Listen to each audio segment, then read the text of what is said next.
వాటిని బట్టి 50-60 వేల రూపాయలు కార్నర్ పెట్టయితే 50-60 వేలు అవుతుంది. అది మీరు కస్టమర్కి ఆటోమేటిక్గా సొంతం చేసుకున్నట్టే కదా. ఈ విధంగా 3 రకాల బెనిఫిట్లు మన ఇంటర్నల్గా ఎక్స్టర్నల్గా తీసుకోవడానికి అవకాశం ఉంటుంది.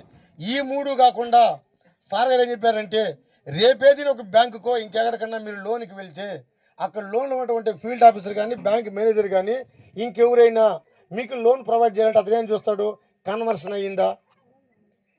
అయ్యిందా, ఎన్ని అడుగుల రోడ్లు, ఊరికి ఎంత దూరంలో ఉంది, అక్కడ ల్యాండ్ కాస్ట్ ఏ విధంగా ఉంది, ఏవైతే మిమ్మల్ని అడుగుతున్నాడో అన్ని పేపర్లను జతపరిచి ఒక స్పైరల్ చేసి ఈ భూమి పుట్టినప్పటి నుంచి ఇప్పుడు దాకా ఎవరి చేతులు మారినాయి, ప్రజెంట్ మనం ఏ విధంగా ఈ కస్టమర్కి రిసీవ్ చేయిస్తున్నాము అని ఎవిడెన్స్ మొత్తం కలిపి ఒక స్పైరల్ అనేది కస్టమర్కి చేతిలో పెడుతున్నాం.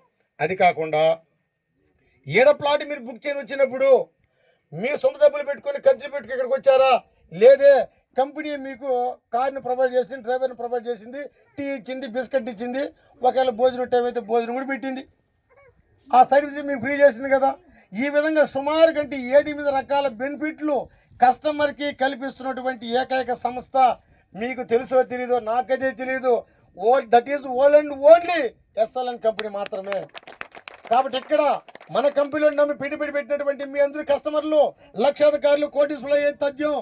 ఎందువల్లంటే భూమికి ఎప్పుడు డిమాండ్,